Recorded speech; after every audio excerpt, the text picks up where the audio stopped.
तुमचा मोर्चा आहे आणि काय तुमची प्रमुख मागणी आहे? आज बहुजन समाज पार्टीच्या वतीने महानगरपालिकेवर आम्ही आज मोर्चा आज यात अडकलो आहे। या मोर्चाच्या विविध मागण्या अशा आहे की जालन्यामध्ये जवळपास 700 कोटी रुपयाची पाण्याची योजना येऊनही आज शहराला 15-15 दिवस पाणी मिळत नाही। जो फुले नावाचा कॉन्ट्रॅक्टर आहे यांनी जवळपास 600 कोटी रुपये नवीन योजनेवर खर्च केले। आमचं इथल्या आजी आमदाराला, माजी आमदाराला, आजी खासदाराला एक प्रश्न आहे की हा शिवची जेवढी मगरुरी इथं वाढली आहे की शहराला 15-15 दिवस पाणी नाही, मग जायकवाडीच्या धरणामध्ये पाणी नाही का? औरंगाबादला बी सुद्धा जायकवाडीच्या धरणातून पाणी, दररोज शहराला पाणी, मग जालना शहरामध्ये 600 कोटी रुपये खर्च करूनही शहराला पाणी मिळत नाही।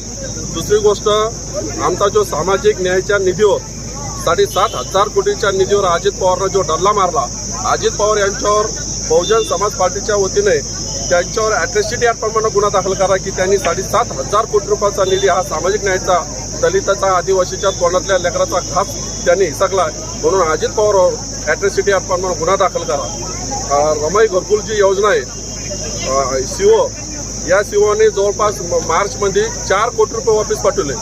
मग तुमच्याकडे घरपट्टी, आमचं असं म्हणणं की घरपट्टीवर रमाई घरकुल योजना असो की कोणतीही घरकुल योजना असो की त्यांनी झोपडपट्टीला घरपट्टीच्या याच्यावर मंजूर करावी।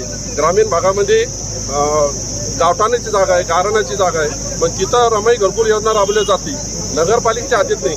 सीओने आमचे जे पैसे 1 वर्षापासून पैसे इथं खात्यामध्ये जमा केले, त्याला माहिती आहे जर पॅन कार्डमुळे जर फसवा घेतात नाही तर मग तो सामाजिक न्यायाला निधीची मागणी का करतात? अखेरच्या मार्चमध्ये हा निधी रिटर्न करतो आणि त्या पैशामध्ये या गुत्तेदाराचे बिलं काढतो आणि गुत्तेदाराचे पैसे आले की त्या खात्यात टाकतो।